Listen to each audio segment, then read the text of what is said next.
Welcome to SEC Football Live with a giant groan and moan from Mike Bratton. I assume that's because he was wrong about everything last week, and I was right. Aaron was not here for any of that. Jump into the comments, everybody, and we will discuss many things, namely Texas and Alabama in week number 2. Huge game coming up, of course, for those two. We've got Ole Miss and A&M with interesting tests on the road to quarterbacks, so hotty toddy in the comments already. We've got a couple of late night Pac-12 SEC showdowns in week 2, but a lot to get to from week number 1. How did everybody enjoy week 1? Everybody good? Everybody refreshed from a nice long, 5 straight nights of college football? I mean, I loved it. We're supposed to, you got to love that. And it's really fun in the, I like that games are spread out in these earlier weeks so that, we can enjoy it it's not all in one day. Yes, there we go. Mike? How was your weekend, big guy? I almost flew to Ireland to avoid this damn show. Let's go. I'm miserable. Highly recommend. Why are you miserable? Because the SEC embarrassed my ass. They lost every damn game. Well, except for Tennessee. But every important game, they just, I don't know. This tells me Georgia's just going to win it all again. I had so much hope for all these other teams, but. All right, 2 minutes in, we're already overreacting. That's good. Unless Texas A&M can dethrone them, that's my only hope at this point. Well, how about instead of taking all 14 or 15 weeks of analysis and putting it into one bad quarter of football for LSU, let's do some real actual analysis here. Because I'm going to say this about LSU, I just don't think it's that big of a deal. I mean, there's concerns about the team. I tried to tell y'all last week the secondary was an issue. I tried to tell y'all last week Florida State's really effing good. My perception of LSU has not changed all that much. I think they're a really, really good 10-win football team. I think Brian Kelly's a really good coach. I think Daniels is a solid quarterback. I think they're going to be very good. They're going to challenge every single weekend. They could still win the West. Everything they want to accomplish is still very much in front of them. I just think Florida State is that freaking good. And so the defense, it's a concern, but I'm not changing my perception of LSU all that much. I still think they can play for everything they wanted to play for this year. I think a lot of it had to do with when they showed up, the execution in the first half wasn't great. And so for that reason, they had some catching up to do in the second half. In the second half, there was not the sense of urgency that they needed to play with in the second half really at all, in my opinion. I mean, Brian Kelly blamed a lot of that on himself, as sometimes coaches take on, it always comes back on the coach, obviously, but he took on a lot of that, saying that there were some coaching challenges, but their ability to convert in the red zone, they're getting to the red zone. It's not like they can't get there. They just weren't capitalizing on those opportunities. So For that reason, I do think I'm with you, Braden. I don't think this says a lot about LSU over the course of the entire season because they're getting close enough. They just have to close. You have to close those opportunities and convert it to points on the scoreboard. Braden hated the SEC last week. Now he's propping them back up. It's disgusting. Or reality. I don't live in reality, sir. Are you going to be okay? I live in the sticks in a duplex. Reality is not real to me. You know what I mean? Things are different this year, you're suggesting? I mean, hell, I think Colorado might win the national championship. How stupid would that be? That would be quite dumb. I would agree with you on that one. I mean, you have to acknowledge, though, that that was just 2 elite teams in the top 10. Florida State got the better of them.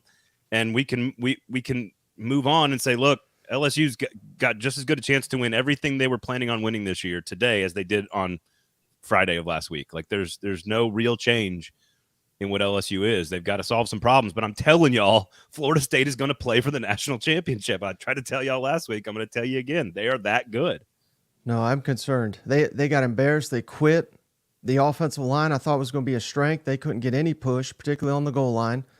You got LSU people now clamoring for Garrett Nussmeier. Maybe they should have thrown him in just to see if he could have rallied them a little bit like he did in the Georgia game. Jaden Daniels and Malik Neighbors seem to be completely on a different page. That's horrifically disturbing to me. I don't know. I mean, they look like an 8-4 team to me. They didn't look very good. LSU running backs. 12 attempts, 49 yards. They did score a couple of touchdowns. But, again, Jaden Daniels was the rushing threat last year. He was on Sunday night, I should say, against Florida State. I just am not overreacting to this. They might be 9-3. But I think the conversation around LSU this offseason was, are they good enough to be championship caliber? And that's why Alabama was the pick in the West. So I think they are I don't know. They are what I thought they were, unless they tank and turn into like a 6-6, 7-5 team. But I don't see that happening. They seem like they're too talented for that. There's sometimes you see these first games, you're like, oh my gosh, there's so many problems that we don't even know what to begin to address. But to me, it was pretty clear exactly what LSU needs to address in terms of what they're changing, like being able to slow down the run. And there's just very, to me, very clear bullet points of exactly what needs to happen. Some of it's pace of play, some of it's coaching, some of it is ability to slow down the run, and then it's closing in the red zone. And to me, it's like to have that checklist after the first game of the season, it sometimes is a blessing in disguise for teams because they're like, here's our big corrections. You played against a really strong program. So maybe the gaps that we saw for this game really are some of their only deficiencies that we'll see throughout the year, and they can get them corrected quickly. Lane Kiffin or Dan Mullen more likely to be the LSU coach next year? I think Lane Kiffin. I think that's a solid bet right there.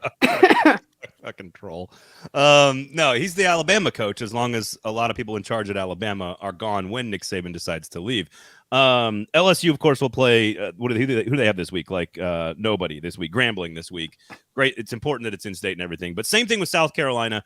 Same thing with Florida. So South Carolina will play Furman, and Florida will play McNeese. So all three will bounce back from week 1 losses. I want to sort of gauge what you are concerned about. Again, I'm not as concerned about LSU. I think Florida State is the reason they look that bad. I said last week on the show, the most pressure of anybody in college football across the entire country is Spencer Rattler. I get it. He was 30 of 39. He had 353 yards. But their last 8 drives, they scored a field goal.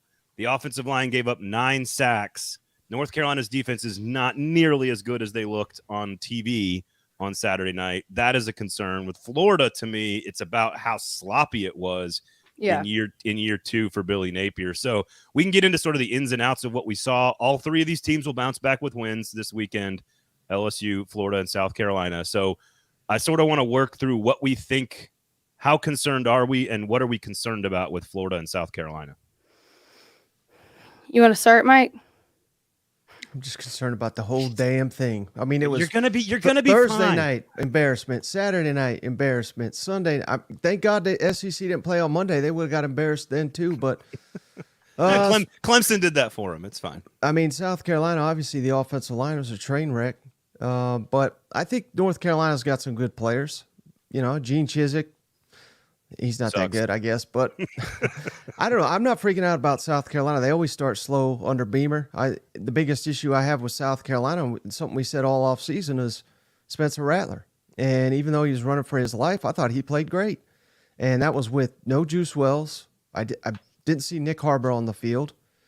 Trey Knox was essentially a non-factor. If they can get some of these guys going, Leggett looked really good.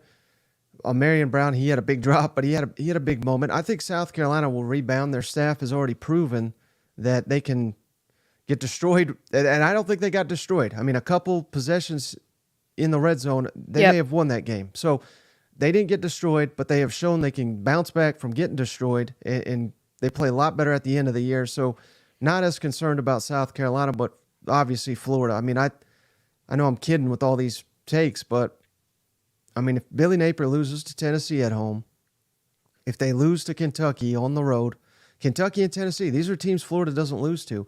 And then the one you got to circle is Vanderbilt in Gainesville. If he loses to, and I realize I'm not trying to overreact here. I don't think they're going to lose all these games. But if they lose to Tennessee, if they lose to Kentucky, and God forbid they lose to Vanderbilt, you got to fire him immediately.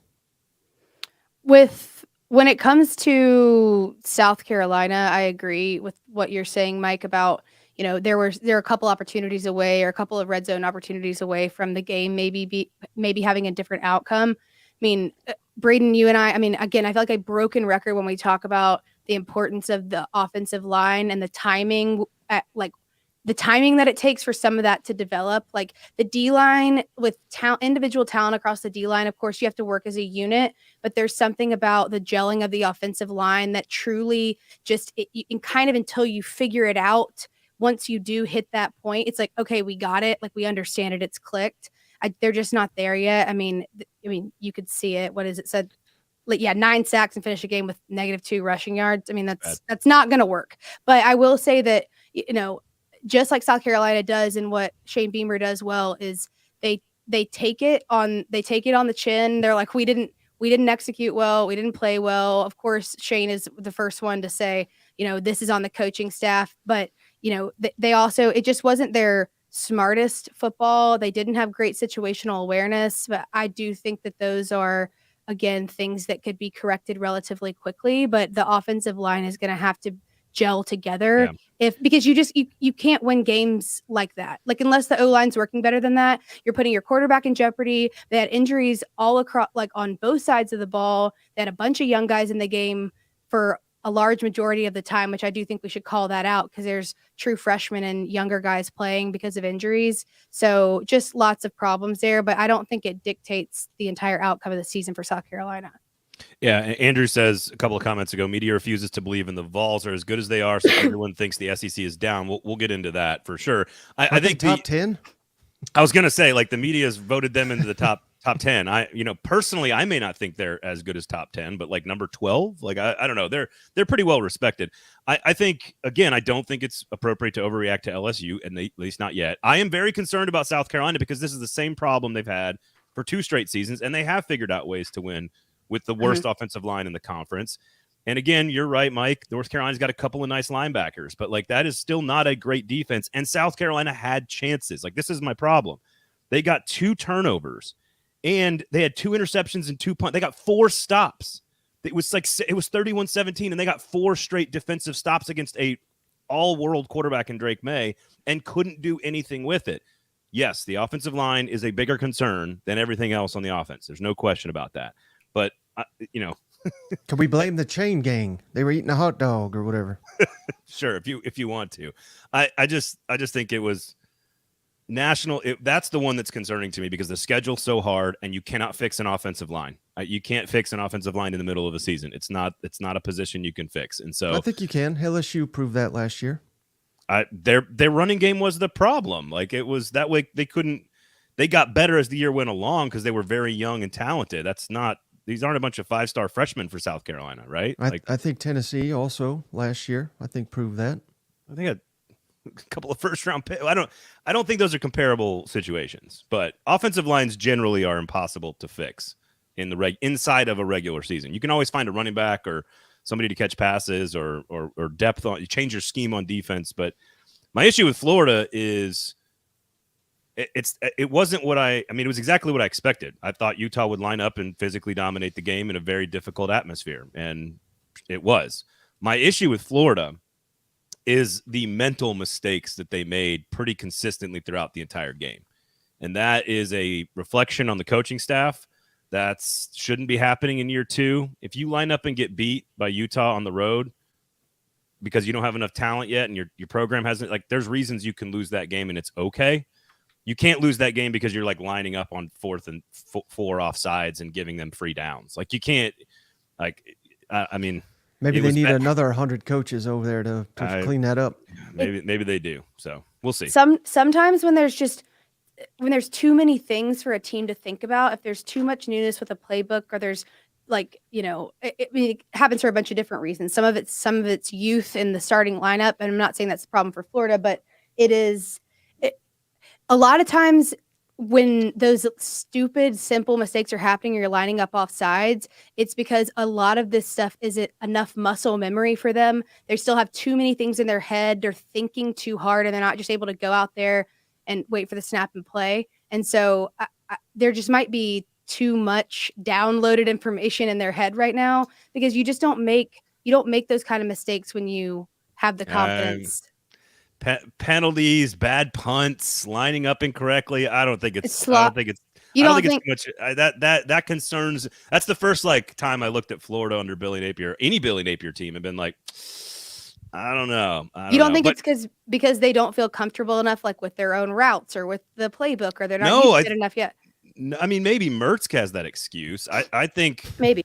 I just think that they're, like, at some point you have to get the basics of football right, and I think they were not getting the basics right, and that's it was sloppy. Now, I will say this: all these people in the comments, though, like, "Oh, the SEC sucks, SEC's terrible." Mike's doing his shtick here about how he's pretending that like this weekend was horrible. This was in my opinion, this was the 12th and maybe 13th two of the worst teams in the conference, losing to two teams ranked in the top 15 away from home, and the other one got beat by a team that I think is going to play in the national championship game. I just don't think the sky is falling here, guys. I think the SEC is still clearly the best conference, and I can't believe I'm turning into the homer now.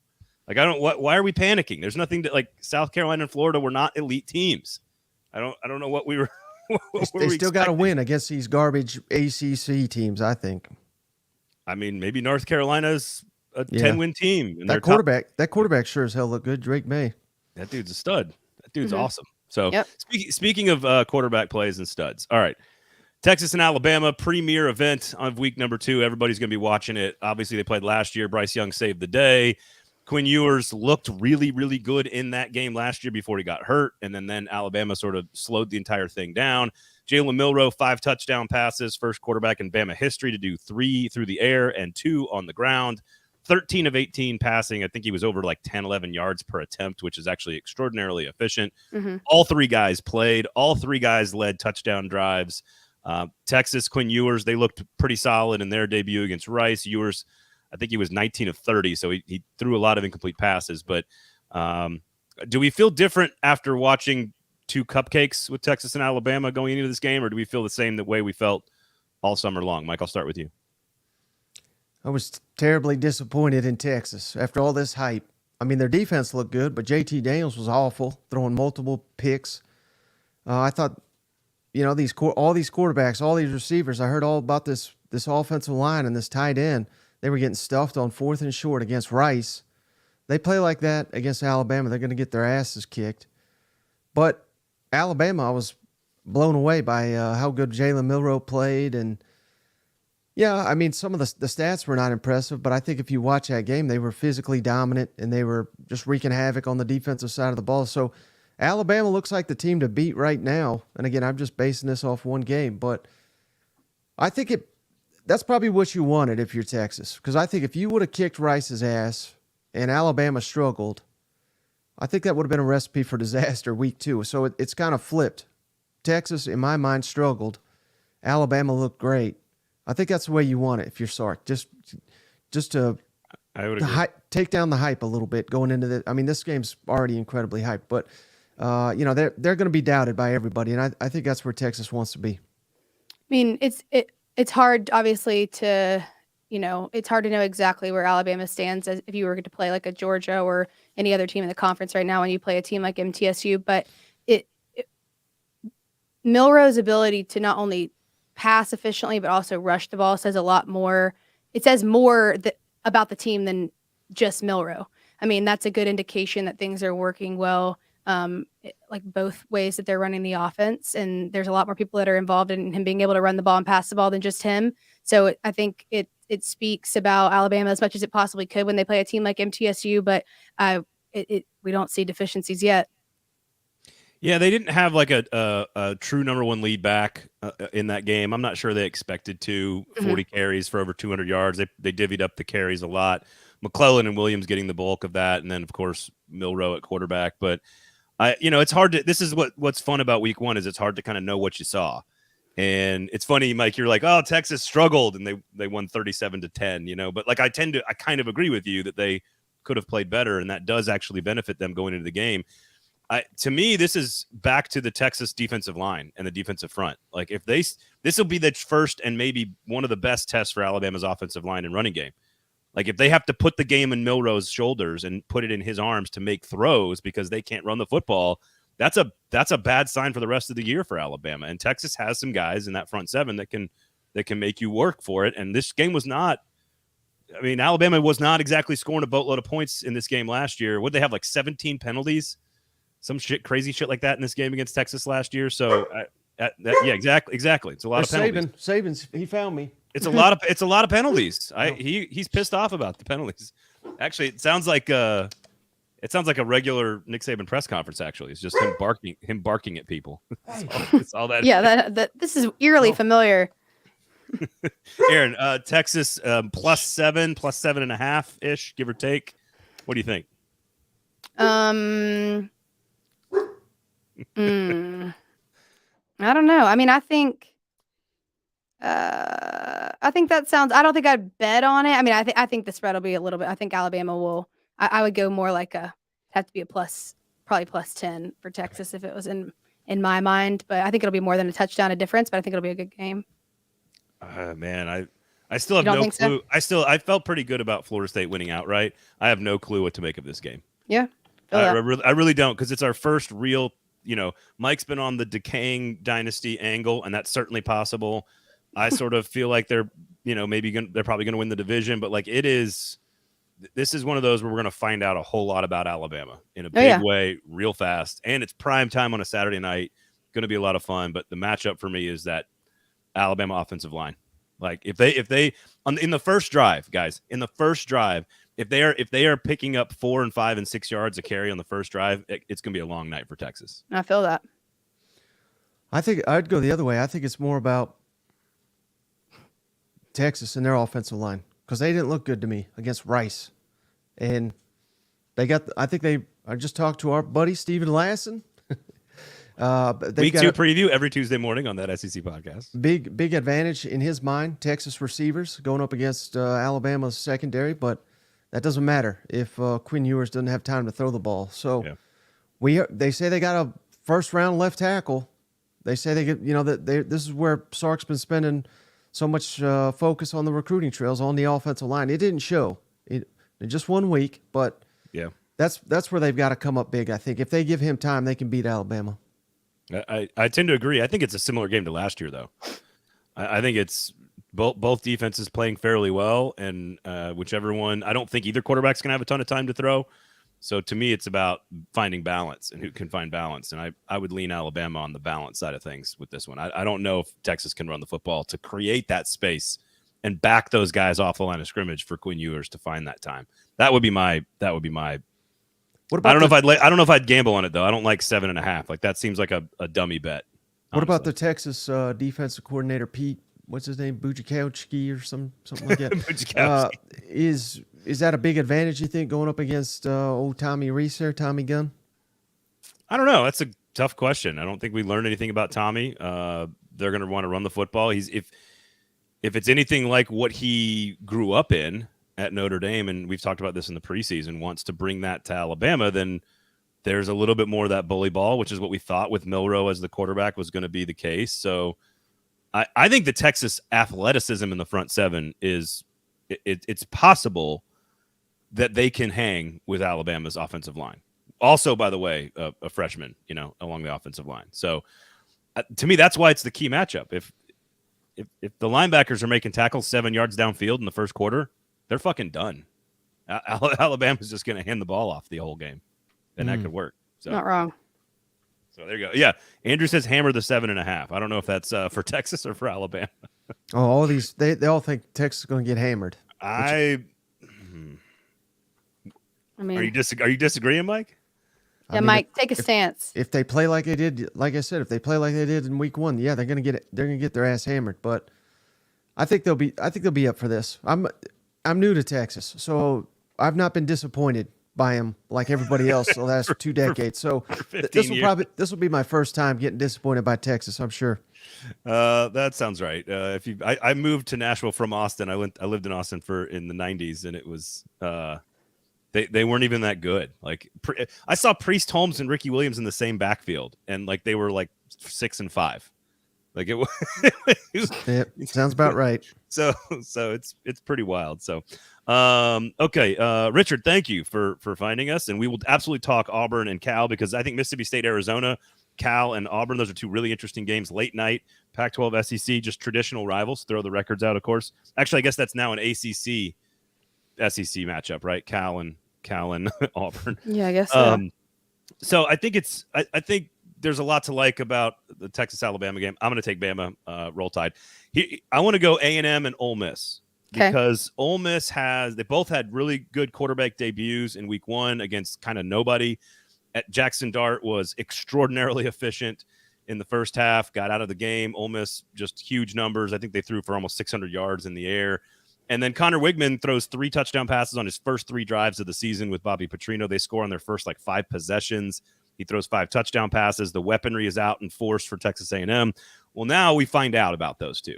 because A&M is going to go on the road to Miami, and Ole Miss is going to go on the road to Tulane. And before you start laughing at Miami and Tulane, both of them have really potentially very good quarterbacks. Michael Pratt for Tulane is extraordinary, and Tyler Van Dyke used to be good. We'll find out if he's any good this weekend. Which one are you buying more? Which one are you concerned about? I think both SEC teams win, but I'd be more concerned about Ole Miss, frankly, than I would Texas A&M. I just wish I had my A&M towel here. I left it in Nashville. Otherwise, I'd be swinging it right now because I think Connor Wigman could win the Heisman. I think A&M can win the SEC the way they played on Saturday, throwing the ball down the field seemingly every possession. I mean, that was a thing of beauty. The defense looked great. Yeah, I'm all on A&M. Now, I have already started to do a little research. I actually I didn't watch the full game, but I watched like a 30-minute version of the Miami versus Miami. Yeah, that was who it was. Miami versus Miami. And Miami, they got some athletes. Number 4 receiver looked really good. They got former Ole Miss running back there who looked pretty solid. The quarterback, he had a bad interception though. So I don't know. This is not going to be a gimme by any means, but yeah, I lean pretty heavily on A&M. It's definitely not a gimme. I will say that I agree with you, Mike, that we're seeing Texas A&M move in the right direction, which, we've kind of all been staring at them with our jaws on the ground for the last few years, being like, you have the tools. Why can you not put this together and make it work? Which I know we all had some of that. We're like, is this coaching situation working? Like, how is Jimbo going to fare with like all of these new like position coaches, all of that? But it seems like it's working. I mean, they didn't score more than 40 points last year. So to put 52 points up against anyone, you still got to get down the field that many times, which takes like stamina and execution. I think I'm with you. Connor Wigman was like explosive. He was efficient.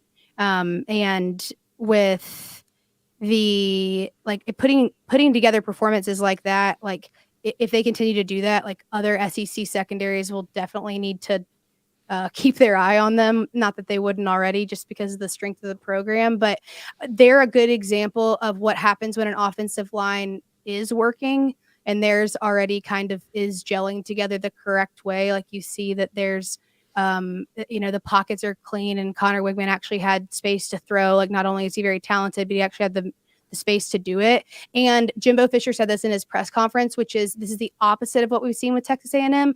There were no self-inflicted wounds, which I thought was a very good way to put it, because we've seen Texas A&M shoot themselves in the foot many times over the course of the past couple of years. So if you're a Texas A&M fan, you should probably be happy with what this week looked like. Yeah, I think it's everything you wanted to see in a game against New Mexico with the new offense and the new weapons. I will say I was watching the Clemson Duke game and watching Duke sort of like dismantle Dabo Swinney, and watching all of college football Twitter just so happy to watch Dabo Swinney struggle. And just everybody seems to just hate Dabo Swinney, which, whatever, I get it. I always go back to 2020 Texas A&M. And I know pandemic, asterisk, whatever, but like that was their best season with Jimbo Fisher in Texas A&M. And it's because they got the best quarterback play, the best offensive line play that they've had under Jimbo Fisher, those two factors. But also Mike Elko was the defensive coordinator, who's now the head coach at Duke, who drew up a phenomenal game plan against Clemson and all of last season. And I think seeing the defense take a step, seeing the quarterback take a step, and see the offensive line taking a step, I think those are all the things that you want to see. Mm-hmm. But they all get tested this weekend, and we kind of figure out for real if Texas A&M is the real story. And the defensive coordinator has to plan for those athletes in space. Wigman and Petrino and the offensive line need to continue to work together, because the one thing I don't question about A&M are those dudes in space. Like, if you get them the football, those dudes can go. And I'm not that's the part of the thing I'm not worried about at all when it comes to Texas A&M. I think they crush Miami. I think what worries you about Ole Miss? What part of Ole Miss's situation worries you? In this particular game against Tulane, it's the style of the fight that Tulane wants to play. Mm-hmm. And they've got an elite, like Michael Pratt, I think, had like 2 incompletions for Tulane against a pretty good South Alabama team last week. Mm-hmm. Tulane was the best group of 5 team in college football last year, and they want to run the football. They want to just out physical you. They want to pound the football, and then they use their really veteran quarterback to sort of hit you when it hurts. And I want to see the Golding defense and a very well-coached Tulane team. I want to see what Ole Miss does against that type of a matchup. It's arguably the toughest Group of 5 game any team in college football is going to play on the road against Tulane. I don't know. So I don't know. What about you, Mike? I think to me it's the style of the fight that would concern me if I'm Ole Miss, because they're gonna want to play in the trenches against Ole Miss defense, and we got to figure out if Pete Golding's made an impact. Yeah, that doesn't worry me, man. I don't even know what league Tulane's in. Come on now, are they ranked or anything? But we just had the poll come out. Yes, you want me to throw that up? Sure, go ahead. They are that's nice. Where'd Aaron go? I mean, it just goes in the middle. Wow. My God. I don't see Tulane on here, but it's hard. There they are. They're right there. Number 22. It's hard to be a female in sports, guys. It really is. This is what happens. They put the schedule right over your face, or the poll right over your face. There we go. Now there you go. Nobody wants to see me, can you mute me too? That's probably more important. Please. No, I think you can see the rankings there. Georgia number 1, Alabama 3. You got Tennessee at 9, Texas at 10. And then you want to flip me another one there. Go to the second round there. There you go. LSU drops to 14, so they're down 9 spots. I would have them in the top 10 still. I would have them at number 10. I still think they're better than the teams that are behind them here on this list. You got to go 17 Oklahoma, number 20 Ole Miss. They'll play Tulane, who's 22. A&M is 23. So again, I think A&M dominates pretty easily. I think Ole Miss will win eventually also. What you got there? This is why polls suck. Clemson 21. Duke 24. We just watched that game. They beat the shit out of them. What are we doing here, people?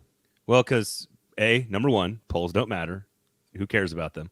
And number 2, at the end of the day, a poll by the College Football Playoff is the entire body of work. It's all 12 games, not just one game. Right, but we've only had one game. So what are we ranking? Who cares about the poll? Who cares? I think they're irrelevant. I think I just proved that. I'm agreeing with you. Aaron, your thoughts on polls? Yes, it just depends on, if this podcast, if people don't start commenting with more dollar signs on here, we're all going to need one. That's how I feel. I like that. All right. Anybody picking an upset in either of these 2 games? A&M, Miami, Ole Miss, Tulane. I am not. I think both SEC teams win, but I think the Ole Miss Tulane game is much closer. I just don't think. I think they will both come out on top. I don't know if Ole Miss fans will enjoy the road that it takes to get there. I think it will take a couple of years off some people's lives, but I think it will end up with Ole Miss getting a W on that one. Yeah, I mean, I'm not going to pick against the SEC. Come on now. Yeah, why would you ever do that? It only happened. Now, I will say this: Oxford to New Orleans. That's a fun trip. Oh yeah, that's a fun trip for Ole Miss fans. I expect Hotty Toddy drinking. I expect Hotty Toddy to be out in force in New Orleans. That's fun. Do they have a good home field advantage here? I have no idea.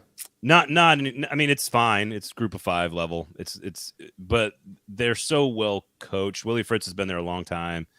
They're so well coached, and they were in a New Year's Six bowl last year, and their quarterback is an All-American caliber quarterback at the Group of 5 level. So it's just a tough game. Mm-hmm. It's a new stadium. The stadium is relatively new, so if you're an Ole Miss fan, you're going down. It's out there sort of on the west side of town, so just enjoy yourself. It's so much fun to hang out in New Orleans. so go down there early on Friday and have a good time, and just be ready for what could be a very good game. I expect both SEC teams to win, but that's another reason I favor A&M, because I don't think Miami's got much of a home field advantage. I think that's valid. I think Miami's got problems because Mario Cristobal is not a very good coach. He's a very good recruiter, but he's not a great coach. And I think A&M goes down there and I think they beat the piss out of him, frankly. so that's just my personal opinion. All right, we got a couple of other games we want to get to. I want to ask you guys first, though, because we saw some debuts from, I don't know what I call it a debut, but it's kind of a debut for Joe Milton. He actually played against a Power 5 team, was not very efficient, but the offense scored a boatload of points, and he scored 4 times, and a couple of receivers dropped some passes that they should have caught. He also didn't connect on too many big plays. They kept the ball short around the line of scrimmage. Devin Leary at Kentucky debuted. I know it was a cover with 6 seconds to go in the game with a Ray Davis 30-yard touchdown run, but they did cover and kind of beat the shit out of Ball State, which is what you wanted to see. Carson Beck for Georgia. Any other debuts in the East that really caught your eye that you want to address on the pod today? Ooh, you can go first, Mike. I mean, I think it was Tennessee's defense just looking outstanding. Again, competition not elite, but this is what I've been saying, man, that more talented, deeper defense than Josh Heupel's ever had. And I think that's going to go a long ways come the SEC season. So that really stood out to me. And the fact that Tennessee, I wouldn't even say struggled. I don't think that's the right word, but they didn't play as well as they can on offense, yet they still blew the doors off a Power 5 team. I think that's pretty damn impressive.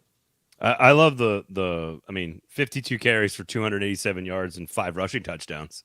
I like that a lot. Again, I still thought Joe Milton missed some throws down the field, but it's hard to complain with a 49-10 cover against the Power 5 opponent. Even if Virginia does suck really bad, like they're not a very good team, but they did everything they were supposed to. The crowd was great. I thought it was pretty full actually for a fairly hot day. My wife was supposed to go with me to the game. But Yeah. broke her collarbone. Why'd she do that? I mean, she didn't do it by choice. Just to get out of the game.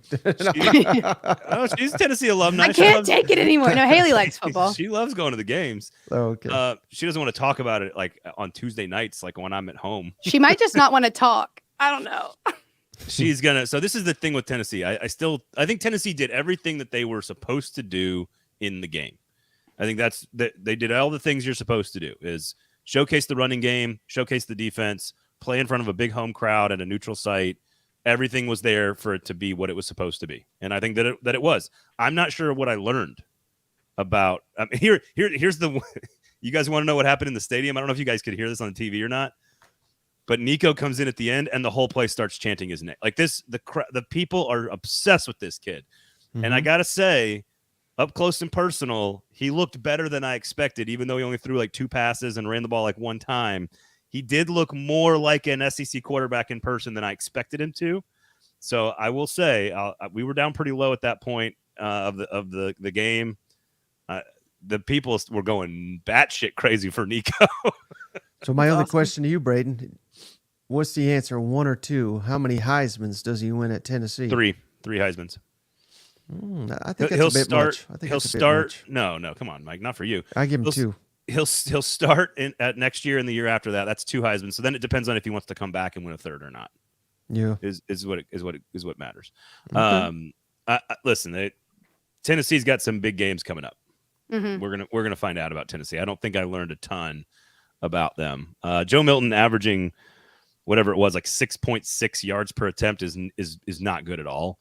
Connor Wigman was over 10 yards an attempt. Jalen Milroe over 10 yards an attempt. Like you need to be connecting on big plays, but the defense was forcing them to take the short throws, and that's what he did. That was smart football, and they won the game easily. So mm-hmm. I think it's exactly what you wanted to see. Otherwise, I don't know how much I found out. I feel the same. I don't know what. Again, same thing with Peyton Thorne and Auburn. Same thing with Carson Beck in Georgia. Same thing with a lot of these games. It's just it's so hard to tell what you're seeing. I mean, I thought Arkansas, Mike, you wanted to see Arkansas's defense. They looked okay. It wasn't. They forced a bunch of turnovers. I like that. Yeah. Mm-hmm. But I think the team I was most impressed of in these kind of cupcake games was Auburn. I was really blown away because I think they're just going to keep getting better. I love Robbie Ashford in this system. He's a playmaker.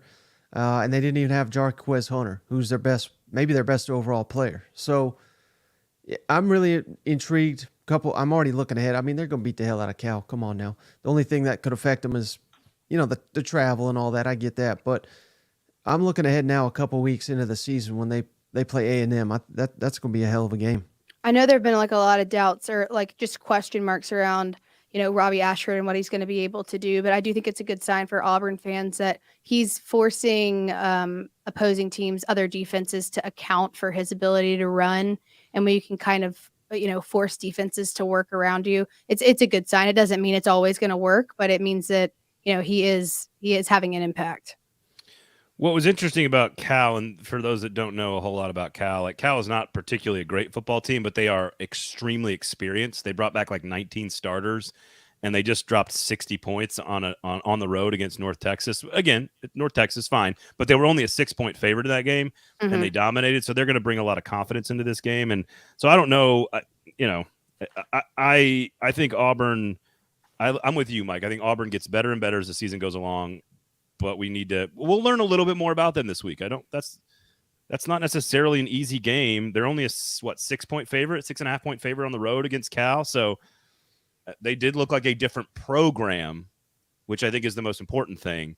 Is they looked like an SEC football program supposed to look, kind of like how Florida didn't on Thursday night.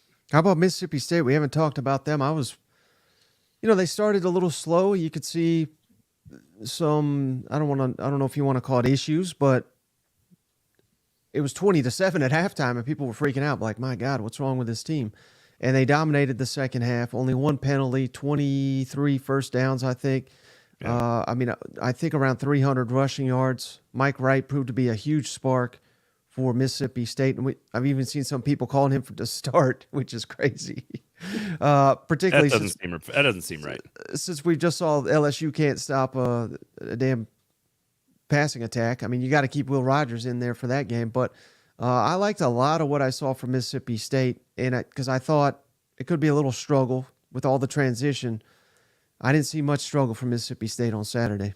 Definitely look a lot more balanced under Kevin Barbe. And then also for, what was I going to say about this is the first time since 2019 that their output on the ground exceeded their output through the air. So that's been we're 4 years out from that. So that's what we knew some things were going to have to change. And it looks like they're making that transition without too much trouble. So if they can continue to improve on both schemes of offense, they'll be in a better spot. They ran the ball for 298 yards in the game. Just for some context, they ran the ball. That's basically a third of the way to their entire total of last year. They ran the ball for 1,000 yards last year. It took them 4 games last year. Memphis, Arizona, LSU, and Bowling Green. It took them 4 games to get to 298 yards rushing last season. They did it in the first game. Again, I get it. It's Southeastern Louisiana. And the Arizona game, they won that fairly easily on the road last year, 39-17. They actually ran for over 100 yards last year in that game. I do like the changeup with Wright, but I think you're right. Let's not go crazy. Let's not throw the baby out with the bathwater here. Almost 8 yards per play on offense is pretty good, but again, against air. So I think Arizona can score some points now. So this is, I think it's a much tougher atmosphere than they're used to. Stark Vegas will be crazy. It'll be loud. This is a potential bowl team in Arizona. I'm not saying they're good. It's a 10-point spread. Mississippi State's a 10-point home favorite. It's a team that if you don't take it seriously, you can lose to. But if you take it seriously, you should win by a couple of touchdowns. That's sort of what So I do find Auburn and Mississippi State to be really interesting with their matchups this weekend because they dominated so thoroughly last weekend against nobody, and now they're going to play teams that that aren't garbage. They're not good, but they're not terrible. I think for that Mississippi State, Arizona, I think that's really interesting because, I don't know, for some reason, even if, God forbid, Auburn loses to Cal, I mean, I don't think there's going to be a single Auburn fan that's going to be like, well, we got to move on from Hugh. He ain't getting it done. But I think that could happen to Zach Arnett if they lose at home to Arizona, which you just said it yourself. Arizona, not a great team, but a average, decent team. And I don't think they'll lose, but this is a critical game to prove that their first half struggles won't translate to another game, to prove that Will Rogers can, fit into this system. What if they can't run the ball like they did against Southeast Louisiana? How does the offense look? A lot of questions for this game. It should be a big win going into SEC play, but I don't know. I think there's something on the line here for Zach Arnett. I agree. I think it's a game you need to show people like, hey, we took this seriously. Jaden DeLaura is the quarterback for Arizona. He's a very, very athletic, very fun player to watch. He produces a lot of big numbers. The rest of the roster is not exactly up to SEC caliber. So if you can sort of neutralize him and pressure him and get after him with that Arnett defense, then they should be fine. But 10-point spread over a team that hadn't been to a bowl game in a long time at home, you can't lose that one. Yep. Yeah, you can't lose that one. By the way, quickly, Auburn -6.5, Arizona or Mississippi State -10.5, Alabama -7.5. A&M is only a 4.5 point favorite. I don't think we mentioned that. and then Ole Miss is a 7.5-point favorite, which brings us to Wake Forest and Vanderbilt, and then we'll wrap up with we've got Arkansas, and then of course we've got Missouri as well. Vanderbilt trying to go 3-0, baby. Trying to get. I've got the over 3.5. I need a 10-point upset here against Wake Forest on the road. They beat Alabama A&M at home. You know, it was fine. It was a win. I don't think they look very good. Yeah, I didn't love it. I'm concerned about Vanderbilt. I just took the over 3.5 too. If there was any hope, which is it would be a lofty goal, I think, for Vanderbilt to be bowl eligible. If for some reason that was ever a possibility, you would have to win this game against Wake this weekend. By the way, Justin Rodriguez, we are going to get to Arkansas in just a second. Yeah, we're coming back we to them. We were kind of glossing over them to get back to them. I will never skip Sam Pittman, and you can mark my words on that. It's not happening. No, I think I'm not worried about Vanderbilt because I didn't have them going to a bowl game. You're not worried because your expectations aren't high. But I did expect them to win 4 games, and I don't know if I picked this to be one of them. But this is not a great Wake Forest team. They're in the Wake Forest is in the midst of the best football that they've ever played historically. Like, this is the best coach that's ever coached there. This is the best 7 or 8 year run they've ever had, and this is not necessarily one of his best teams. So it should have been an opportunity for Vanderbilt to go and make it a close game. If they do not, it would be considered, in my mind, a missed opportunity. So we'll see how Swan and company look. Will Shepherd, 2 more touchdowns, right? Like, that guy just keeps catching touchdowns. All he does is the Chris Carter of the SEC. All he does is catch touchdowns. Missouri, quickly, dominant on Thursday against South Dakota State. Defense was elite. Brady Cook played the whole first half. Basically, Sam Horn played the whole second half. They will play Middle Tennessee, so they're getting the Alabama scouting report this week, and they're a 3-touchdown favorite. What do we think of Mizzou? We'll wrap up with Mizzou and Arkansas, the historic rivals there. I mean, I was a little creeped out by old Drink in the post game. Did you see what he said about Brady Cook? No, what did he say? He said, if my daughter was older, I would want her to date Brady Cook. How old's his daughter? I think 8 or something. No, don't love that. Don't 8-year-olds, dude. 8-year-olds. I don't know. I don't know which one he's got. Like 4 girls, I think, and they're all young. So and the fans are already like, Sam Horn. We're done with Brady Cook, and then he's coming out here with these comments, and it really seemed like I don't want to say set Sam Horn up to fail, but they gave Cook the whole first half, like you said. They're throwing it quite a bit, and then in the second half, they just ran the ball with Sam Horn in there. So it's like, how are you supposed to evaluate them? I thought the offense was a lot better with Brady in the game. So yeah, definitely more consistent for what that's worth. But then the coach comes out here and makes these comments. It's like, that was pretty weird. He's a petter ass. Yeah, but I know, big opportunity. And now that LSU 8-year-olds, dude, is a joke in my mind after 1 week. I mean, there's a real chance that Missouri can win that game at home. I mean, that's the one I had circled where it's a likely loss. But if they can beat Kansas State, they could maybe be 6-0 here. Kansas State's a very good football team. The defending Big 12 champions, by the way. I agree. The whole quarterback thing is kind of weird there. It feels like he doesn't want to go all in on Brady Cook, but knows that he's probably still his best bet right now. Sam Horn is like every other backup quarterback in the history of football. You're always the fans' most popular player. The backup quarterback is always the fans' most popular player. Like, that's it. Like, he's the bigger recruit, and they think he's supposed to be ready, and he's not. He wasn't ready yet, and so Brady Cook gives him a better chance to win. I agree. If they beat Kansas State, then they could be. I think they can beat LSU. I don't think that's crazy. Don't they play Memphis in like Kansas Louis. City or St. Louis? Yeah. So that'll be. Aaron, you're in Memphis. You're from Memphis, so I've got my John Morant shirt on, Jaren Jackson here. But Thank you for that. I think Missouri's got tougher games than we think with Kansas State and Memphis, and then. But if they were to come out of it undefeated, watch out. That defense is scary good. So. I mean, we just can't see Missouri in the position that they're in, just can't be leaving points on the table with the field goal unit or otherwise. Yeah. And so if that's my main comment about them. I understand that it's hard to evaluate, like how you just evaluate those 2 quarterbacks with the the difference in like the scheme from first half to second half in terms of running game versus passing game. I understand what he's saying in the post game press conference when he said Brady's more consistent, but it's also hard to judge. And then you just can't leave points on the table. And he said that too. Yeah. All right, you guys want to rave about Sam Pittman, KJ Jefferson, the Arkansas defense for a second, just to give the good folks what they want? Sure. I mean, when they scored a touchdown on the first play of the game, I was like, well, I don't think it's going to be very competitive. And it clearly wasn't. But I was a little concerned at the lack of their ability to run the ball, which against an opponent like that, you should just steamroll them. Now, they said, I heard people say, well, they had a couple linemen out. The entire front five could be out. You should still be able to run the ball on that team for a Sam Pittman program. So that was a little concerning. Forced a bunch of turnovers. That was good. That's what you want to see. But still, they gave up, I think it was 6 pass plays of over 15 yards.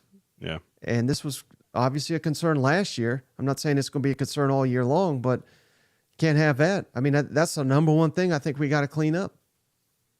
6.2 yards on offense per play is fine. It's not elite, but it's fine. You basically look at if you compare Auburn and Arkansas and you compare the box scores, and they basically won by the exact same score, right? Auburn 59-14, Arkansas 56-13. They ran roughly the same amount of plays. Auburn had more than 120 yards more of offense. Like, they were averaging more than a yard per play more than Arkansas. Like, I agree. You kind of saw, you tune in to watch Rocket Sanders break off long runs, and they didn't really do that a lot. So I don't know. I think they're a 38-point favorite against Kent State. Kent State's had, like, I've never seen this. Aaron, I've been working for Athlon Sports since 2007 for almost 20 years now. And I have never seen a team with 0 returning starters. Kent State had 0 returning starters. You know how hard it is to do that? So not easy. 0 returning starters last week in their season debut, and now they got to go to Arkansas. So 38 point spread for the Hogs. Sam Pittman talked a lot about, running backs just trying too hard to make a big play instead of taking what the defense gave them. And I thought that's a good point. He also went into some detail in his post-game press conference about the linemen wasting some 2-on-1 opportunities. It's really interesting to hear him. If you ever want to know what's, really going on, these post-game press conferences and even the Tuesday morning ones, if a lot of schools do them on Tuesday morning leading into the next week, about knowing once the coaches have gotten a chance to watch film, they are especially enlightening. So Sam talked about, rushing on to the next level instead of holding on to blocks. And he talks a lot about shoulder placement and positioning. So if you want to know about, how their line is working and what Sam Pittman thinks, that post-game press conference and the Tuesday morning one is really enlightening. I think there's just some easy corrections they can make and making sure they're absolutely capitalizing on those 2-on-1 opportunities, because they shouldn't be missing those. But yeah, Ken says we got running backs, need to know who the wide receivers are. I think that was the question. Yep. All of us were asking going into the season. I know Sam Pittman was talking a lot about all the transfers playing well in camp. Well, they need to show up. And then Go Hog says, we couldn't run the ball. Even if they load the box, we should have a push. Sam said they didn't plan on it. That's a lie. I'm not sure there's going to be a single football game in which Sam Pittman does not want to run the football. Mm-hmm. Just philosophically, I feel like there's not ever going to be that. I agree. But I agree with Andrew. KJ Jefferson did look like he was in complete control of the Dan Enos offense. So agreed. Let me tell you why that's nonsense, though. 36 rushing attempts and 25 pass attempts. So we're trying to find our receivers by running it more? I mean, that's illogical. Yep. I think what Ken was saying was that they need to figure out who the receivers are. He didn't say that's what they did this week. Right, but so then wouldn't you throw it 50 times and not run the ball? I mean, in theory.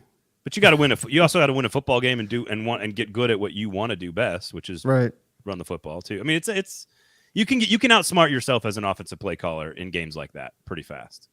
I feel like sometimes. Thank God Kendall Browse is gone. That's already been a disaster for TCU.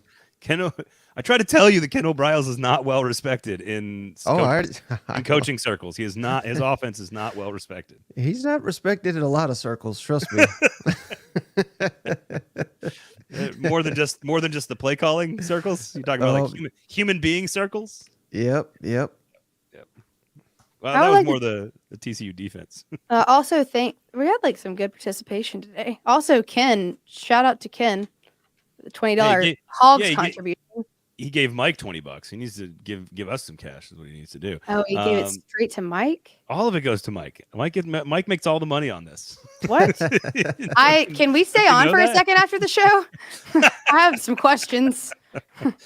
Anyway, you guys have been great. Listen, I think this is the fastest regular season in the history of sports. So just enjoy each week that we got, and don't go too crazy. Don't go too crazy with the LSU panic. I think you could panic a little bit about South Carolina and maybe a little bit more about Florida. But we'll find out this weekend about Ole Miss and Texas A&M and Alabama. We're going to find out more. And as these teams get tested each week, it's just so much fun to put the puzzle together. So I've said it all along. I think this is going to be the most unpredictable season of SEC football we've had in a long, long time, except for Georgia. By the way, which we haven't talked about already. I don't care how bad Florida looks. Let me ask you, I'm already looking ahead. I don't care how bad they look the next couple weeks. I mean, I don't have any confidence that Tennessee will win in the swamp. Do you? Oh, just like as a sort of like battered fan syndrome? As like just per the last 20 years of my life? Yeah, well, I was in college in 2003, I believe, the last time they went to the swamp and won. I do think there's a mental hurdle there for Tennessee to have to clear. I mean, they're both going to play basically nobodies. Tennessee plays Austin Peay this week, and Florida plays McNeese, and then they play the following week, right, in the swamp. So, Joe Milton has not shown me anything yet. Florida hasn't shown me anything yet. Tennessee defense looks better, but let's see it on the road against a team they should dominate. Like, I'm going to learn a lot about Tennessee's as a program. In that mentally, where is this program? Because how many points? Anthony Richardson torched them last year, by the way, in Neyland Stadium. How many points does Florida need to score against McNeese for you not to be concerned? Or I guess you're still going. Doesn't matter. Doesn't matter. What if they score like 20? if they lose? What if they lose the game? If they win 20-3, I'm concerned. Yeah, but like I'm already concerned. I'm already in the concerned mode for Florida. When you line up, you get a stop on 4th down, and then you just like take penalties on punts. Like, what are we doing? Y'all are trying to protect yourselves, and I understand why. So frustrating. So frustrating. So Mike Vrabel's the head coach of the Tennessee Titans. He always says this about everybody that plays on a team: don't do stupid shit to hurt the team. It's about self-inflicted penalties and mistakes after the whistle stuff, lining up incorrectly. It's not about effort; it's about stupidity. Mm-hmm. And I saw so much just sloppy, poorly executed football from Florida, and that was concerning to me. That was not what I expected to see. So I expected Utah to beat them. I did not expect to see a sloppy Florida team. So that was something I learned on Thursday night. With a lot of key players out. That's true. Yep. Oh, Utah, you mean? Yeah, starting their best 2 offensive players didn't play. They had 3 points total. Did y'all see the tweets about Jaden Rashada? I didn't. The guy that was supposed to go to Florida, and it was the big NIL contract, the controversy during the summer. He goes to Arizona State, and in the middle of the game, Arizona State, by the way, barely won on Thursday night against like a bad team. Mm-hmm. But at one point, Jaden Rashada had 2 scoring drives, and Florida had scored 3 total points. There was a lot of Florida trolling by the Arizona State folks out there. Like, sure there was. Why didn't you pay the man his money? Jesus. They could have used him on Thursday. You hate to see it. You really do. Could have used him on Thursday. All right. What are we doing anybody doing anything special for the Bama game? Like, I cannot wait for this football game. I'm excited. I haven't figured it out yet. I live in the woods, so no, there's nothing special going on over here. How's the weather up there in the woods? Good? You good? It's awful. It's awful. I will be in Memphis for a baby shower with all friends who went to Alabama, so I'm sure it'll definitely make it interesting. Oh man. I can't wait. A&M, it's going to get better and better each weekend. That week 3, week 4, when the SEC games start to kick in, all of a sudden you got Hugh Freeze and Bobby Petrino on the same field making their SEC return on the same day.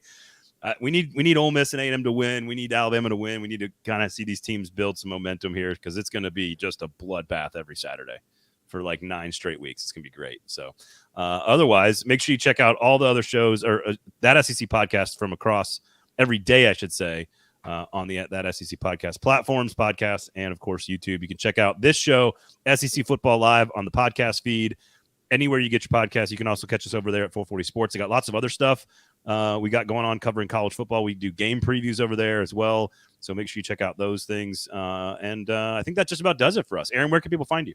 The Aaron Dugan on Twitter, Aaron_Dugan on Instagram. Wait, why is Tennessee, Virginia? That's a cupcake game? And was that not an ACC? I gotta yell at Jerry real quick. That's here. fine. We can yell at Jerry. Why do we discredit one win, but not? You know what I mean? I think I agree with your point. You cannot call a win over a Power 5 team a cupcake. It's by definition not a cupcake.